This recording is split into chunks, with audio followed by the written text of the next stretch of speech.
Ready है? Hello students, you all are very welcome on this channel. जैसे कि हम क्लास 12th के फिजिक्स में अपना 5वां चैप्टर मैग्नेटिज्म एंड मैटर को पढ़ रहे थे, उसमें एक दो लेक्चर आई थिंक बच गया था हमारा। तो आपका एग्जाम चल रहा है, इस वजह से हमें ऑनलाइन बनाना पड़ रहा है ये वीडियोस। मॉर्निंग वाले जो बैच के बच्चे आते हैं उसको मैं ये बोल दूं, आप लोग इस लेक्चर से एक लेक्चर पीछे है, तो आप भी इस लेक्चर को जरूर देख लीजिएगा, क्योंकि इस चीज को हम वापस से क्लास में बिल्कुल नहीं पढ़ाने वाले हैं। ठीक है, ये बात दिमाग में रखना।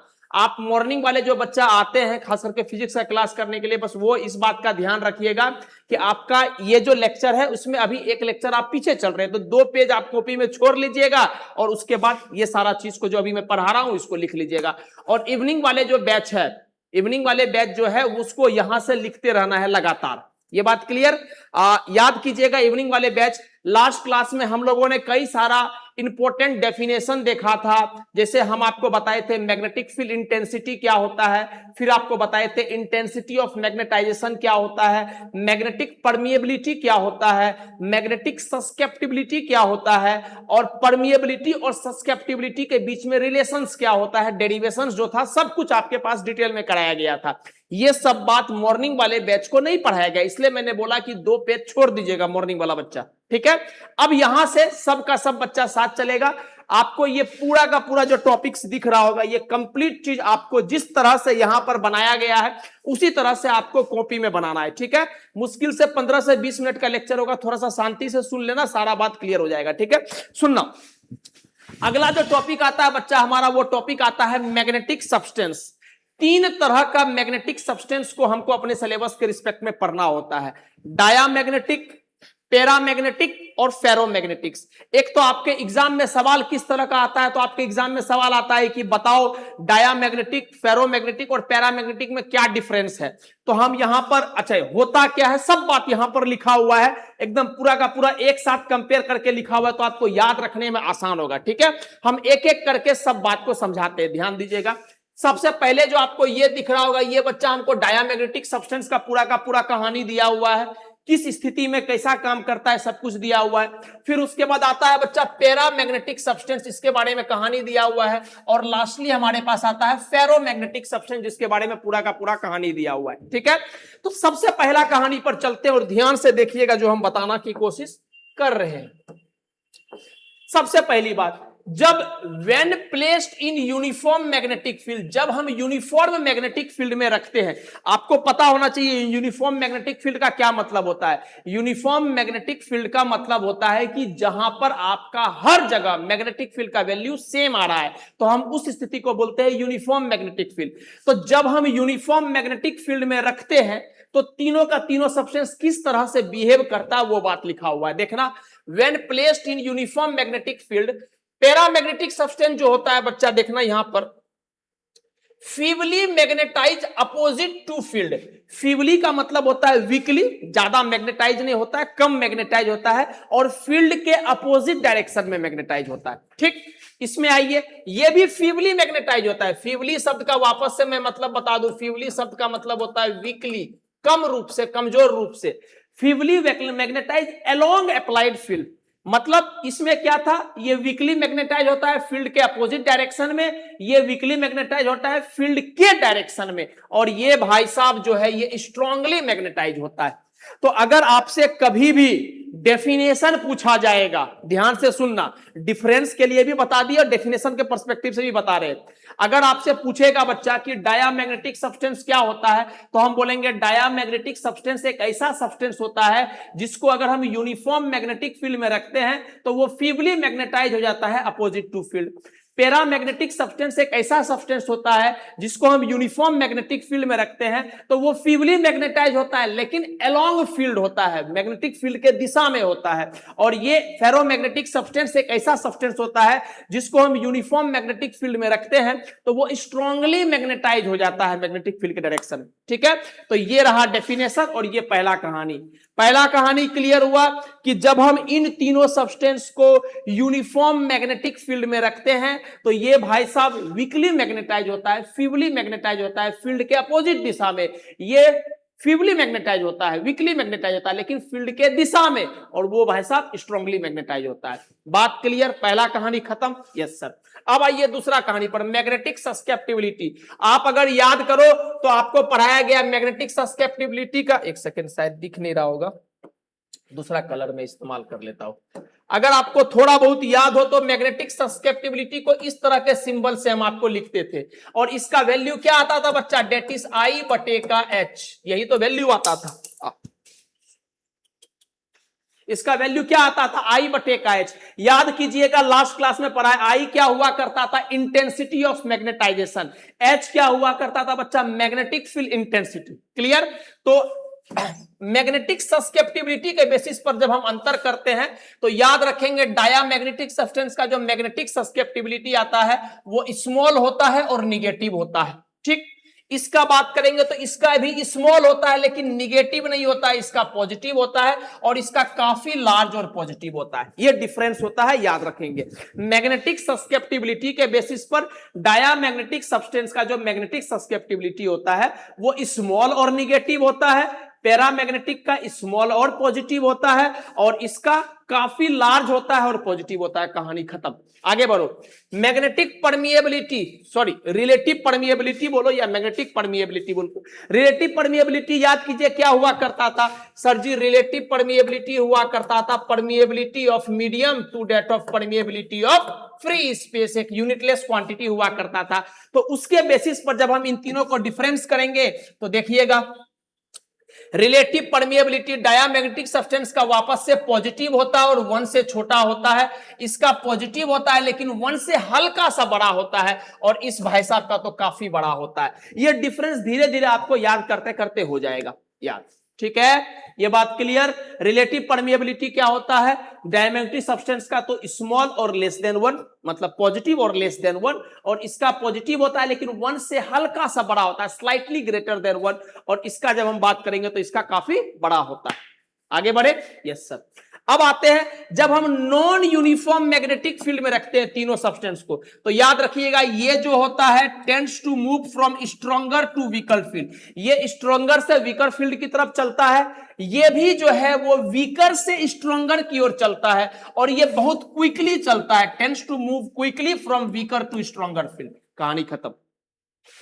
फिर से बोल रहे हैं, ये भाई साहब स्ट्रॉन्गर से जब हम नॉन यूनिफॉर्म मैग्नेटिक फील्ड में रखते हैं, किसको, डायामैग्नेटिक सब्सटेंस को, तो ये भाई साहब स्ट्रॉन्गर से वीकर फील्ड की तरफ मूव करता है। जिधर फील्ड ज्यादा है और जिधर फील्ड कम है तो ये ज्यादा से कम की ओर आता है।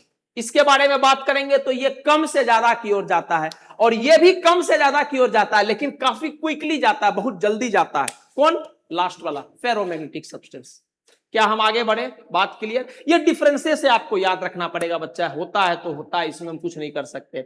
फिर आइए मैग्नेटिक फील्ड लाइंस के बेसिस पर जब हम अंतर देखेंगे तो याद रखिएगा, डायामैग्नेटिक सब्सटेंस के अंदर में मैग्नेटिक फील्ड लाइंस काफी डेंस होता है, न के मुताबिक होता है, बहुत कम फील्ड लाइंस उसके अंदर में होता है। जब हम पैरामैग्नेटिक सब्सटेंस की बात करेंगे तो इससे थोड़ा सा ज्यादा डेंस होता है, इससे थोड़ा सा ज्यादा डेंस होता है, और जब हम इसके बात करेंगे तो इसके लिए कोई भी फील्ड लाइंस बाहर नहीं होता है, सबका सब फील्ड लाइंस इसके अंदर से जाता है, तो काफी डेंस होता है। बोलो यहां तक बात क्लियर, पक्का, सारा पॉइंट्स क्लियर। अब आइए नीचे एग्जाम्पल, तो याद रखिएगा इसका example PB, water, NaCl, bio, bismuth, उसके बाद कॉपर, SiSb, ये सब होता है। ये इसका एग्जाम्पल पैरामैग्नेटिक सब्सटेंस का example sodium Ca, oxygen CuCl2, aluminium, और फेरोमैग्नेटिक सब्सटेंस का जो एग्जांपल होता है वो निकल CO, Fe, Fe2O3 होता है। ये वाला सवाल जो एल्युमिनियम है ये आपके एग्जाम में पूछा गया है कि एल्युमिनियम किस तरह का सब्सटेंस होता है। 3 ऑप्शन दिया हुआ था, I mean none of this करके 4 ऑप्शन दिया हुआ था, डायामैग्नेटिक सब्सटेंस, पैरामैग्नेटिक सब्सटेंस और फेरोमैग्नेटिक सब्सटेंस। तो याद रखिएगा एल्युमिनियम जो था वो होता है हमारा पैरामैग्नेटिक सब्सटेंस। मेरा बात क्लियर हुआ।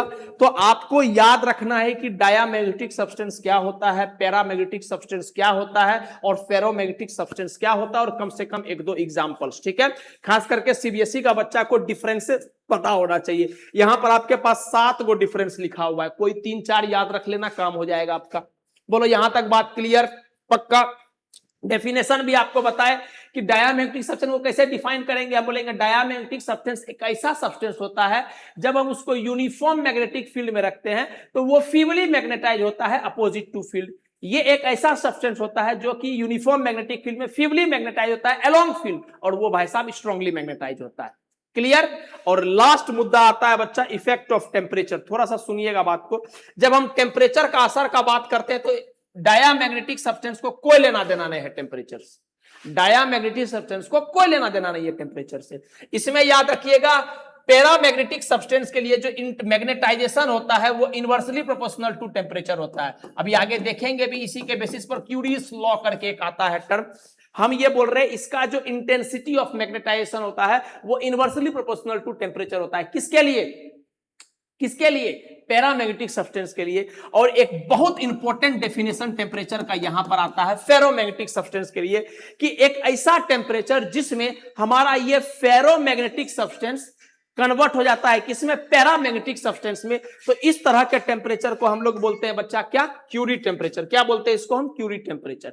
एक ऐसा टेम्परेचर जिसमें फेरोमैग्नेटिक सब्सटेंस पैरामैग्नेटिक सब्सटेंस, मेरा हाथ को देखना, जिसमें फेरोमैग्नेटिक सब्सटेंस पैरामैग्नेटिक सब्सटेंस में कन्वर्ट हो जाता है, इस तरह के टेम्परेचर को हम क्या बोलते हैं बच्चा? Curie temperature. आपके एग्जाम में एक या दो नंबर का, एक नंबर का खास करके पूछा जाता है डिफाइन क्यूरी टेम्परेचर। तो डेफिनेशन यहां पर लिखा हुआ है, द टेम्परेचर ऑफ ट्रांजिशन, मतलब एक फेज से दूसरे फेज में बदलाव, the temperature of transition from ferromagnetic to paramagnetic is called Curie temperature. कोई दिक्कत? क्लियर। मैं एक बार पूरा का पूरा स्क्रीनशॉट को अच्छा से यहां अप्लाई कर देता हूं जिससे कि आप आराम से लिख पाओ सारा। जा एक सेकेंड। हाँ,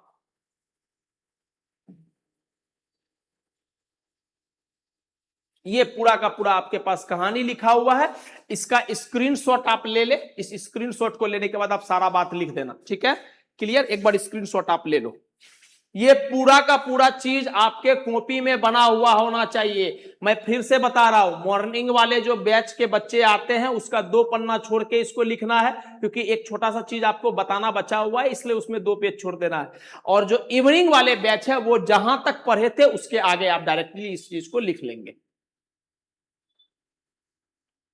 क्लियर? ठीक है। एक बार फिर से रिकैप कर देते हैं।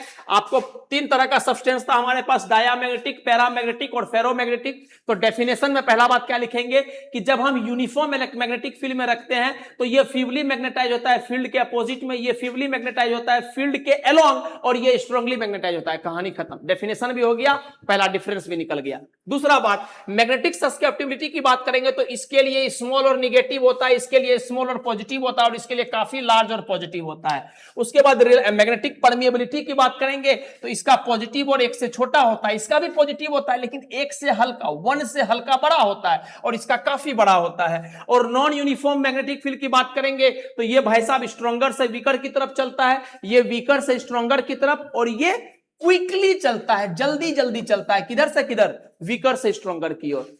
अब आइए मैग्नेटिक फील्ड लाइंस का ये वाला जो टर्म है, ये मैग्नेटिक फील्ड लाइंस 5वां नंबर। ये बात कई बार डायरेक्ट डायग्राम बना के दे दिया गया है कि पहचान लो कौन फेरामैग्नेटिक है, कौन डायामैग्नेटिक है, कौन क्या बोल रहे हैं यार, फेरोमैग्नेटिक है, डायामैग्नेटिक है और पैरामैग्नेटिक है। एक सेकेंड।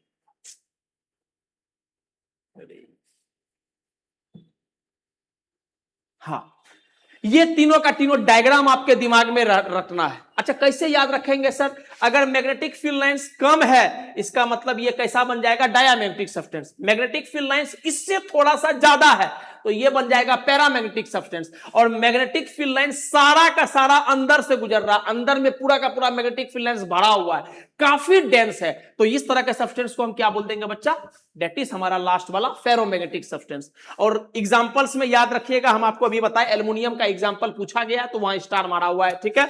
टेम्परेचर की बात करेंगे तो डायमैग्नेटिक सब्सटेंस को कोई मतलब नहीं है टेम्परेचर से, और पैरामैग्नेटिक सब्सटेंस का इनवर्सली प्रोपोर्शनल होता है, इसी के बेसिस पर आगे क्यूरी लॉ बनता है, अभी हम देखेंगे, लास्ट टॉपिक हमारा वही है। और फेरोमैग्नेटिक सब्सटेंस के बारे में आपको बताया, याद रखिएगा कि एक ऐसा टेम्परेचर जिसमें आपका फेरोमैग्नेटिक सब्सटेंस पैरामैग्नेटिक सब्सटेंस में कन्वर्ट हो जाता है, that particular temperature is known as Curie temperature. Clear? यहां तक बात क्लियर? पक्का? हम इस चीज को क्लास में नहीं पढ़ाएंगे, याद रखना बच्चा, अगर हम अलग से मेहनत कर रहे हैं तो क्यों ही हम इसको क्लास में पढ़ाएंगे, है ना? तो आप लिख लीजिएगा। फिर इसके बाद लास्ट टॉपिक पर आते हैं जो हमको पढ़ना है, दैट इज छोटा सा रटने वाला बात सब है, देखेंगे एक बार। हाँ, ये हमारा लास्ट टॉपिक है, देखिएगा। ऐसे ही आपको लिखना है, बस एक बार पहले सुन लो। सबसे पहला बात, फेरोमैग्नेटिक सब्सटेंस में दो खास बात याद रखिएगा। फेरोमैग्नेटिक सब्सटेंस में जब हम मैग्नेटिक फील्ड हटा देते हैं, जब हम मैग्नेटिक फील्ड, खास करके अभी हम पढ़ाई कर रहे हैं किसका, फेरोमैग्नेटिक सब्सटेंस के बारे में। फेरोमैग्नेटिक सब्सटेंस में जब हम मैग्नेटिक फील्ड को हटा देते हैं बाहर से, तो कुछ ऐसा फेरोमैग्नेटिक मटेरियल होता है जिसके अंदर में मैग्नेटिक क्षमता अभी भी बच जाता है, उसको हम बोलते हैं हार्ड फेरोमैग्नेट्स। और कुछ ऐसा फेरोमैग्नेटिक सब्सटेंस होता है जिसका मैग्नेटिक फील्ड के हटते ही मैग्नेटिक क्षमता पूरा खत्म हो जाता है, उसको हम बोलते हैं सॉफ्ट फेरोमैग्नेट्स। यही बात यहां लिखा हुआ है, सुनिएगा, देखिएगा। Note, on removing external magnetic field in case of ferromagnetic substance. अभी आपको बताएं, जब हम किसी फेरोमैग्नेटिक सब्सटेंस से बाहरी मैग्नेटिक फील्ड को हटा देंगे तो पहला बात, मैग्नेटिज्म परसिस्ट, कुछ में मैग्नेटिज्म बचा रह जाएगा, उसको हम क्या नाम देते हैं, हार्ड फेरोमैग्नेट्स। दो एग्जांपल्स याद रखिएगा, अल्निको, एल्युमिनियम निकल कॉपर का एलॉय, और हमारा स्टील, दो एग्जांपल याद रखिएगा। बात समझ में आ गया? जब हम किसी फेरोमैग्नेटिक सब्सटेंस से बाहरी मैग्नेटिक फील्ड को हटा देते हैं तो कुछ में मैग्नेटिक क्षमता बचा रह जाता है, उसको हम बोलते हैं हार्ड फेरोमैग्नेट्स। एग्जांपल्स अल्निको, स्टील, कहानी खत्म। फिर हम बोले कुछ में मैग्नेटिक क्षमता खत्म हो जाता है, हटाते ही मैग्नेटिक फील्ड, मैग्नेटिक क्षमता खत्म हो जाता है, तो आपको उसका एग्जांपल्स में याद रखना, उसको एक तो पहले सॉफ्ट फेरोमैग्नेट्स बोलते हैं और उसका एग्जांपल का भी नाम सॉफ्ट आयरन है, याद रखिएगा, छोटा सा कहानी। बात क्लियर? पक्का? कोई दिक्कत नहीं। अब आते हैं last topic, Curie's law. JAC board में तो ये क्यूरी लॉ नाम का कुछ है नहीं, सीबीएसई वाले एटलीस्ट डेफिनेशन याद रखिएगा। ये क्यूरी लॉ का कहानी क्या बोलता है, खास करके ये कहानी हम पैरामैग्नेटिक सब्सटेंस के लिए बनाते हैं। ये पैरामैग्नेटिक सब्सटेंस में क्या कहानी बोलता है, हम एक बार बता ही देते। ये बोलता है कि पैरामैग्नेटिक सब्सटेंस के लिए, किस तरह के सब्सटेंस के लिए,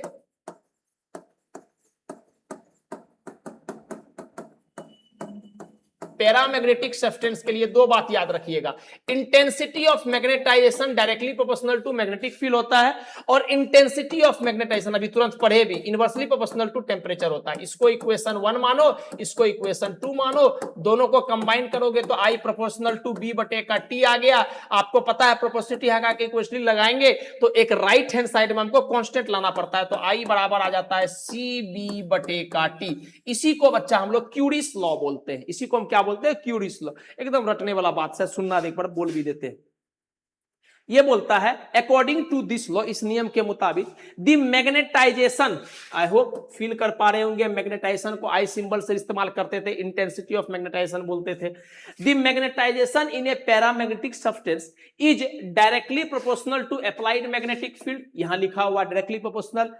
and if the object is heated, अगर हम उस ऑब्जेक्ट को गर्म करेंगे, टेम्परेचर प्रोवाइड करेंगे, the magnetisation is inversely proportional to temperature, inversely proportional to temperature. यहां देखना directly proportional to B, inversely proportional temperature, दोनों को कंबाइन करेंगे तो यहां से हमको क्या मिलेगा, inversely directly proportional to B बटे का टी, इक्वलिटी हटाएंगे तो आई बराबर सी बी बटे का टी हो गया। सी को बच्चा हम लोग बोलते हैं क्यूरीज कांस्टेंट, जो लॉ है उसी के बेसिस पर सी को बोलते हैं क्यूरीज कांस्टेंट।